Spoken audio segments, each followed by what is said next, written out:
Prototyp bombowca Grumman Avenger wzbił się w powietrze 1 sierpnia 1941 roku i już 6 miesięcy później amerykańska marynarka wojenna otrzymała pierwsze seryjnie produkowane egzemplarze tego samolotu przeznaczonego do przenoszenia bomb i torped.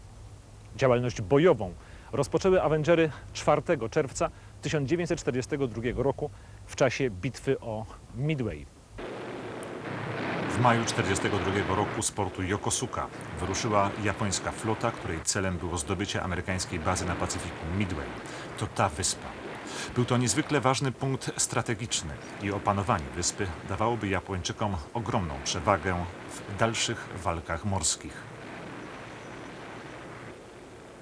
Oto zdjęcia z amerykańskiej bazy lotniczej na Midway.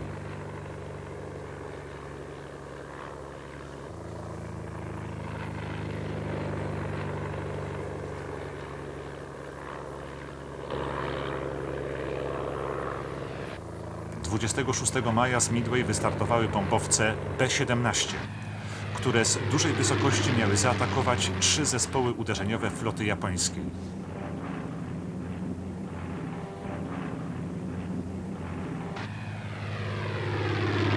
Bombardowanie z pułapu 3000 metrów okazało się nieskuteczne.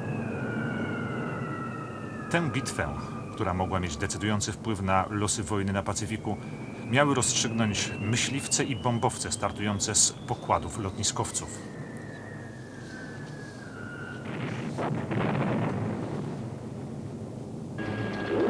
Po raz pierwszy na pokładach amerykańskich lotniskowców Enterprise, Hornet i Yorktown znalazło się kilkanaście nowych samolotów Grumman TBF-1 Avenger uzbrojonych w bomby i torpedy.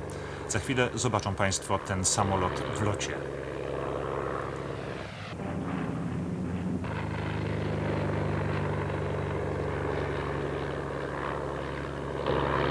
Oto właśnie Avenger.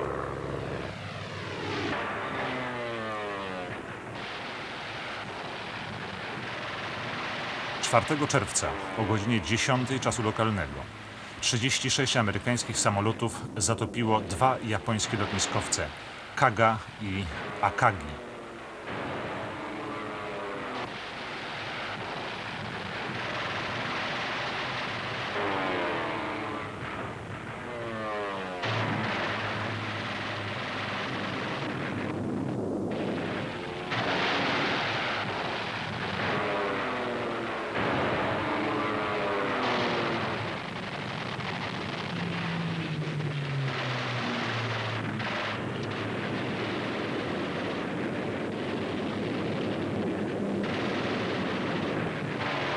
Samoloty startujące z lotniskowca Yorktown posłały na dno Soryu.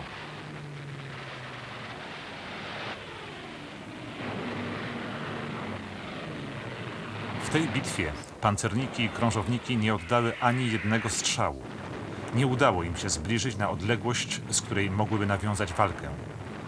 Losy bitwy o Midway rozstrzygnęły samoloty startujące z lotniskowców. Amerykanie stracili tylko 1 lotniskowiec, a zdołali zatopić 4 wielkie lotniskowce japońskie i ciężki krążownik. To był dotkliwy cios dla Japończyków. Widok samolotów japońskich, których piloci nie mogli odnaleźć swoich lotniskowców i lądowali na wodzie, zapowiadał zmierzch japońskiej potęgi morskiej na Pacyfiku. Pod Midway Japończycy stracili najbardziej doświadczonych i najlepiej wyszkolonych pilotów. Tej straty nie zdołali odrobić do końca wojny.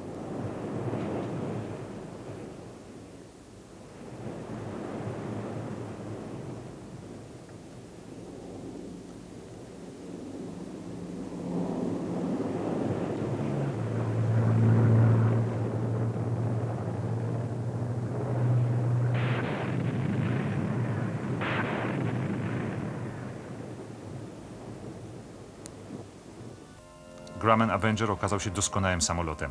Był bardzo silnie uzbrojony. Wersja TBF-1, na której amerykańscy piloci walczyli pod Midway, uzbrojona była w 2 karabiny kaliber pół cala, to jest 12,7 mm, i 3 karabiny maszynowe kaliber 0,3 cala, to jest 8,46 mm. Luk bombowy samolotu mógł pomieścić 1 bombę o ciężarze 900 kg lub 1 torpedę lub kilka mniejszych bomb. Ten samolot był pilotowany przez porucznika George'a Busha, dzisiejszego prezydenta Stanów Zjednoczonych. Był to drugi samolot George'a Busha, gdyż pierwszy został zestrzelony. 2 września 1944 roku porucznik George Bush, pilot bombowca Avenger, otrzymał rozkaz zbombardowania japońskiej radiostacji na wyspie Chichi. Jego samolot został trafiony, ale mimo pożaru zdołał dolecieć nad cel i zwolnić 4 225-kilogramowe bomby.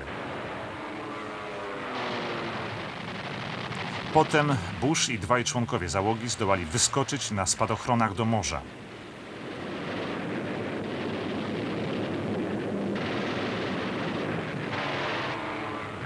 Po 1,5 godziny pilota Busha wyratował okręt podwodny USS Finback, którego załoga zauważyła rozbitka przez peryskop. Po miesiącu przebywania na pokładzie okrętu George Bush powrócił do swojej jednostki.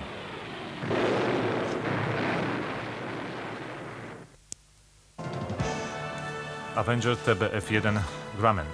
Załoga 3 osoby. Silnik Wright Double Cyclone 1850 koni mechanicznych. Maksymalna prędkość 415 km na godzinę. Maksymalny pułap 6900 metrów. Zasięg 1632 km. Uzbrojenie 3 karabiny maszynowe, pół cala, to jest 12,7 mm, 2 karabiny maszynowe, kaliber 0,3 cala, to jest 8,46 mm, bomby do 900 kg lub torpeda.